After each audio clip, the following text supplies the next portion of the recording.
Don't live it up on someone else's dime, you parasite.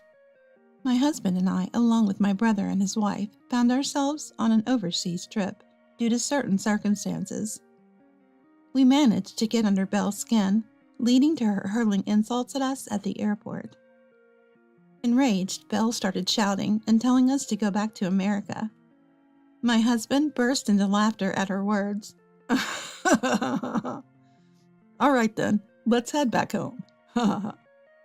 With that, our long-awaited counterattack began. My name is Catherine. I'm a 41-year-old housewife. I work at a supermarket checkout and have a good relationship with my colleagues. My husband Luke is 3 years older than me and works for a major electronics manufacturer.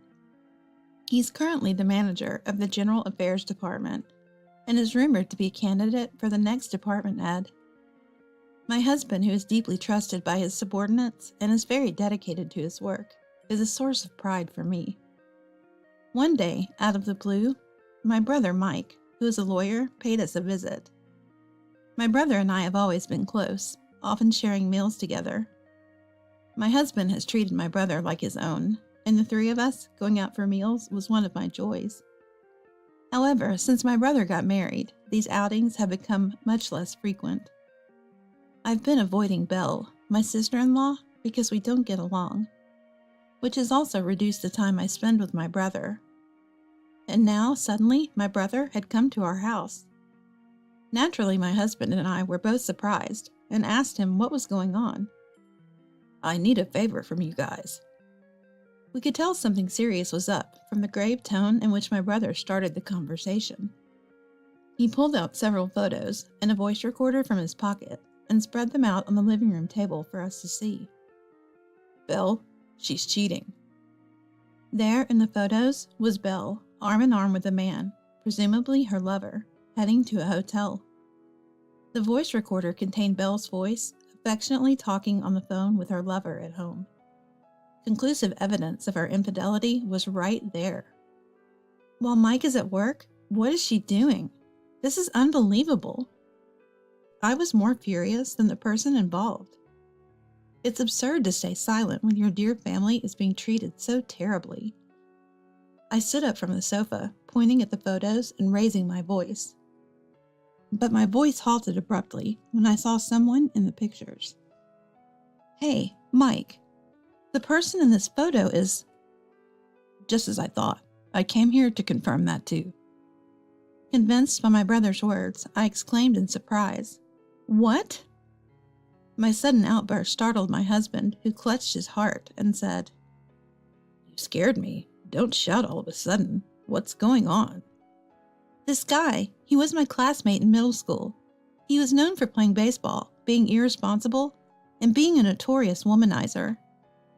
As I pointed to the face of the man in the photo and explained, this time it was my husband who raised his voice. You're being loud too, I sternly told him, to which my husband gave a wry smile and sheepishly scratched the back of his head. Unfazed by our shock, my brother continued. I'm going to divorce her, but honestly, I can't stand the thought of just letting her get away with this, so I need your help. Help? With what? My husband was puzzled by my brother's request. My brother explained that he wanted to ask if my husband's friend David could help. Honestly, I don't think anything I or Catherine say will affect her. She might be scared of Luke's dad, David. I think he could really make an impact. Come to think of it, at our wedding, she was terribly scolded by David and ended up crying.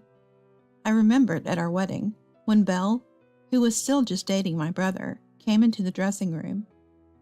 Until then, I hadn't had a bad impression of Belle. I thought her over-the-top behavior was just teasing, so I mostly ignored it. But it turned out she was mocking me. The turning point was during our wedding.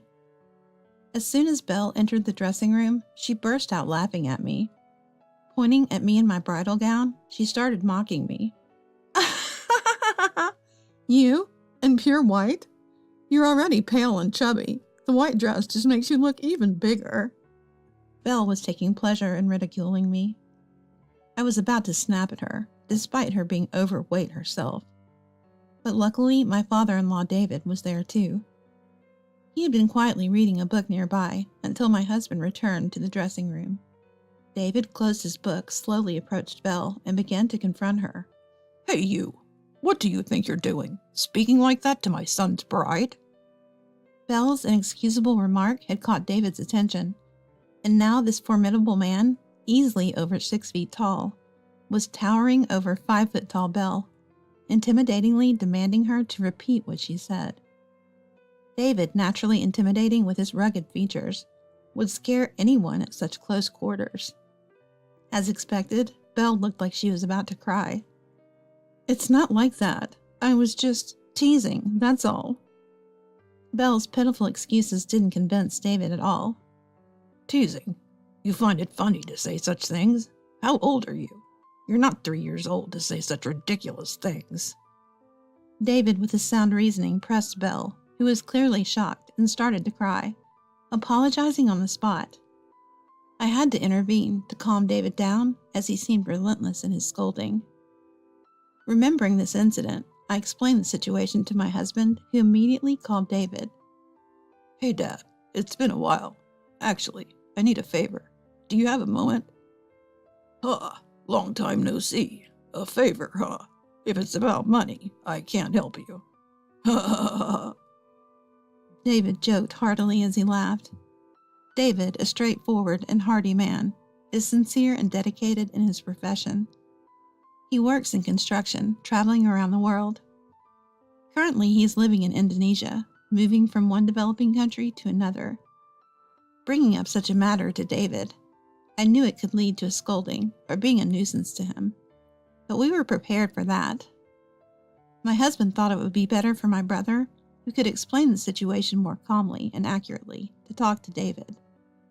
We entrusted everything to my brother and asked him to explain the situation to David. Upon hearing it, David was furious. That woman, I won't be satisfied until I show her a piece of hell. I'll re-educate her myself. David, being family-oriented, was angrier than any of us and readily offered his help. Thus we decided on our revenge against Belle. When discussing how exactly to get back at Belle, David unsurprisingly suggested bringing her to him. Unfortunately, it's still difficult for me to return to America. Why don't you bring that woman to Indonesia, telling her it's a trip abroad? Contrary to our confusion, my brother was quick to respond. Is that okay? I can bring her to Indonesia, but what should we do after that? Has the woman ever worked outside the home? David seemed to have something in mind.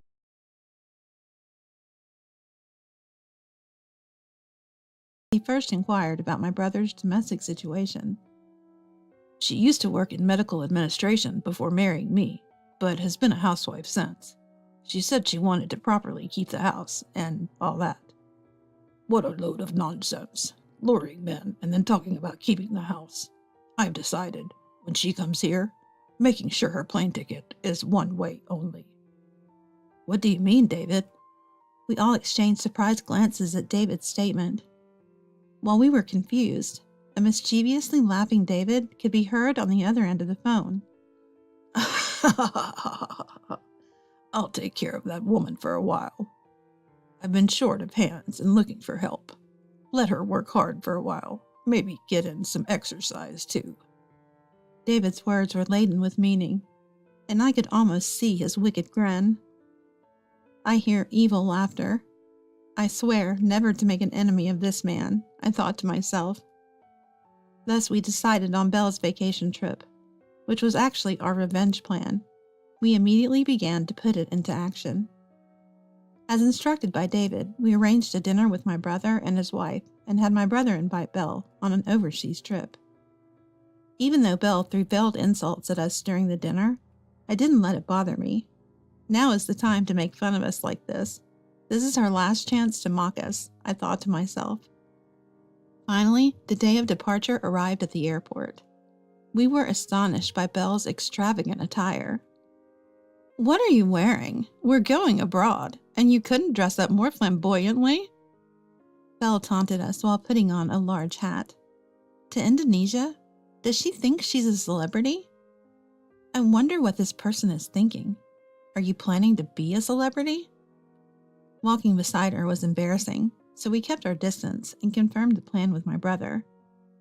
Having finished with baggage and security checks, I started whining to my brother about being hungry. "Mike, aren't you hungry? I want to fill my stomach before we go." Me too. I don't want to feel sick on an empty stomach.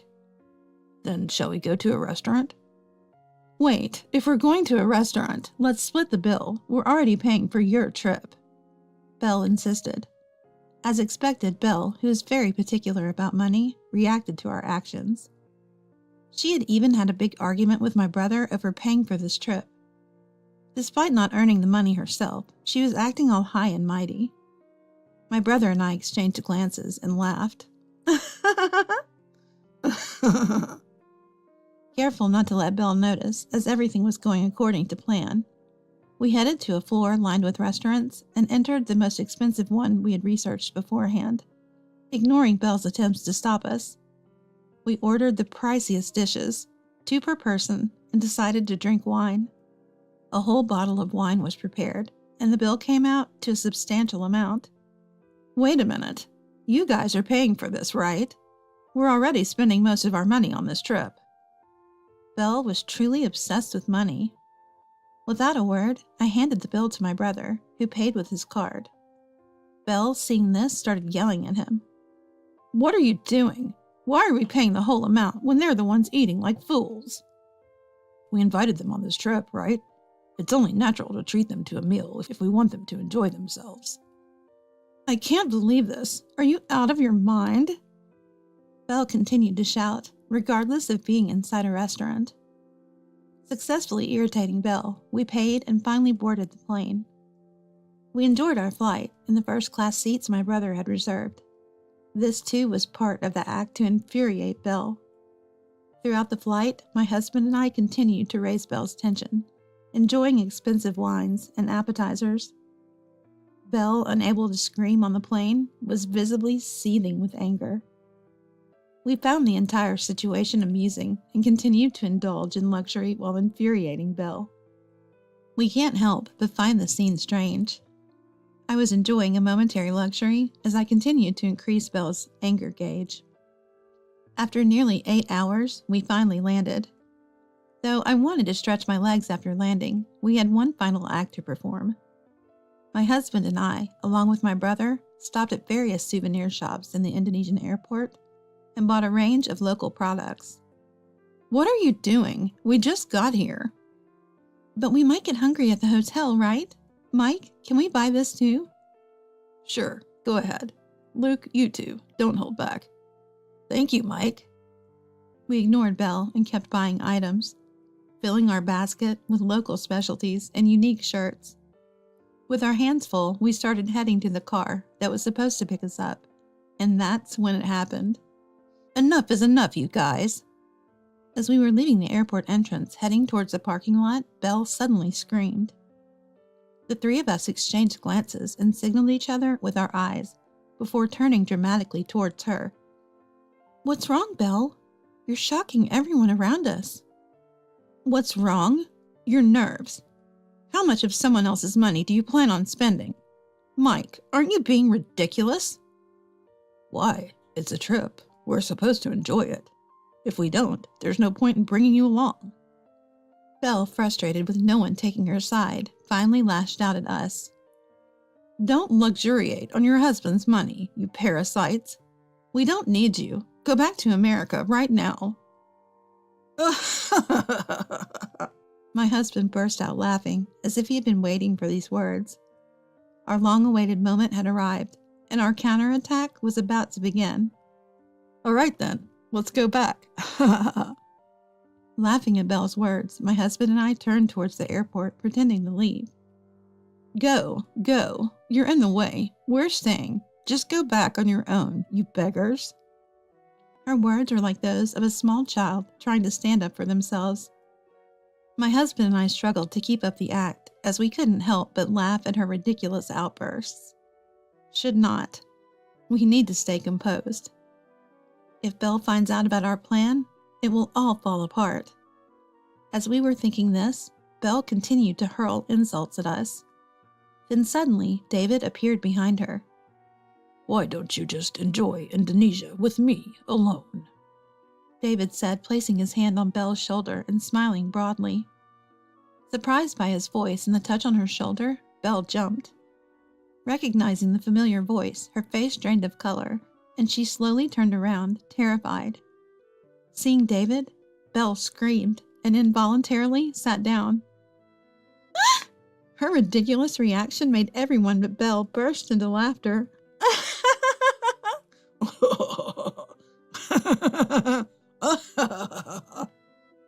The response was so unexpected that we couldn't contain our laughter. Pretending to be surprised, my brother joked, What are you so shocked about? Well, I thought to myself that he was also a bit wicked. Belle stood there dumbfounded, probably wanting to say something but too shocked to speak. Finding her reaction amusing, my husband and I laughed until tears streamed down our faces. Unable to understand the situation, my brother crouched down to meet Belle's eye level, smiling broadly as he spoke to her. Well, we're going to head back. You take your time and enjoy Indonesia. Saying this, he lightly patted her shoulder and left her with an insincere word of encouragement. Hang in there. Before standing up. Unable to comprehend the words or the situation, Belle clung to my brother's leg, crying out, Wait, please explain what's happening. Overwhelmed by anger and confusion, Belle exploded emotionally. Why is he here? Why are you even trying to leave? What about me? You're just going to leave me here alone? You were the one who said Catherine and the others should go back. I only came on this trip because they were here. I never wanted to enjoy it alone with someone like you. What? You'll have plenty of work to do here. There's lots of volunteer work. You won't have time to be idle. Leave the rest to me. With that, David pried Belle off my brother, holding her firmly to prevent her escape. Even though David was over 70, he was still actively involved in construction, and not someone Belle could easily escape from. As we three were about to leave Belle behind, she remained caught by David, screaming towards us. Coward! You've been deceiving us from the start. Who's the coward here? This traitor? My words were sharp, and I glared coldly at Belle. You, I will never forgive. You'll pay dearly for hurting us. Too bad for you. Good luck with everything. Bye. With that, my husband and I, leaving Belle still making a scene in David's arms, boarded the plane to America. Belle, penniless, had no choice but to earn her way back from Indonesia. Of course, that wasn't her plan. Unable to take a part-time job, she resorted to volunteering and scraping together small amounts of money David gave her to save for her return. But earning money was harder than she thought. During the high season, plane tickets were double the normal fare. The cost skyrocketed, making it nearly impossible to return without working tirelessly from dawn to dusk. Upon our return to America, our phones rang incessantly every day. Naturally, my brother experienced the same. Both of us blocked Belle's number due to her persistence. Belle, who hardly worked, struggled with physical labor, lost a lot of weight, and cried daily, longing to return to America. After nearly 3 months, as her visa deadline approached, David contacted her, signaling it was time to return to America. Finally, the climax. I thought our revenge on Belle was over. On the day we went to pick her up, we approached the airport with solemn faces. There! How dare you leave me behind that day? Why are you here? Seeing Belle upon her return, she was thin and sunburnt from working outside, clearly showing how much she had been exploited by David. Her changed appearance made it obvious. We greeted her with smiles. Her anger at being abandoned surged, but her loud voice quickly faded into a whisper, because there was another person with us, my brother and my husband, and one more. Belle, I'm sorry. Let's break up. To everyone's surprise, the person we brought was Belle's lover and my former middle school classmate. Actually, while Belle was in Indonesia, we had been in touch with him. Luring him to my house was easy, then confronting him with my brother was even easier. We laid out all the evidence of his affair and made sure he knew we were aware of his family. Do you understand the consequences if I take this to court? We cornered the lover. Tears flowing, he immediately begged my brother for forgiveness, pleading not to tell his family, promising to do anything. Hearing this, my brother successfully convinced him to agree to break up with Belle in front of us upon her return. This is how we brought him to the airport. Wait, this can't be real. Why? Why are you here? Break up? Wait, why in front of him? Belle was exhausted, and this turn of events was overwhelming. It's no wonder her thoughts couldn't keep up.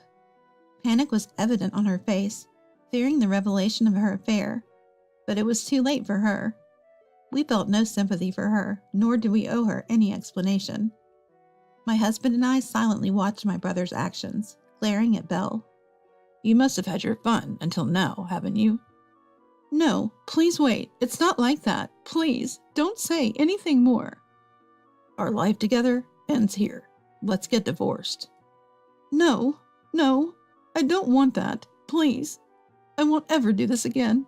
I'll live honestly from now on, so please don't talk about divorce. Belle, back in America, was in utter disbelief and cried hysterically. Abandoned by her lover and now disowned by her husband, she experienced true despair. I watched her cry and scream with cold eyes, realizing how much a person can lose control in such a situation. Please, I'll do anything, just not divorce. Belle clung to my brother's legs, sobbing and pleading. She seemed not to care about the eyes of those around her. You said anything? Hearing her say anything, I walked over to where Belle was. Noticing my approach, Belle clung to me, apologizing profusely and begging. I'll do anything.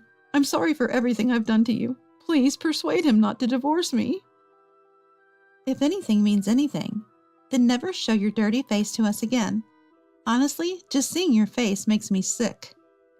I spoke these harsh words to Belle, who was crying and begging, filled with all the resentment and hatred I had. Hearing this, Belle fell into deeper despair and was at a loss for words. After that, everything happened very quickly. Exhausted, Belle didn't argue back and was practically dragged home by her brother and the person she had cheated on her spouse with, where they started the divorce proceedings. Belle was in a daze for a while, bedridden and barely able to eat, feeling cornered, but she knew it was her own responsibility. No one was supposed to feel sympathy for her. Eventually, Belle recovered enough to hold a conversation, and she got divorced from her husband. Now she's living a life just manageable enough to get by all alone. And so our peaceful daily life returned, and we decided to thank David again. Back then, I did pay my brother back for the huge shopping and dining expenses, but to my surprise, he refused to accept it. You guys made my divorce and revenge possible. Let me pay for this. I'll thank you properly later. So we decided to graciously accept his offer. This time, we ended up going to Indonesia for a celebration party. We enjoyed the trip, relishing the cuisine we couldn't fully appreciate during our last visit, and we got a chance to see the architectural work David was involved in.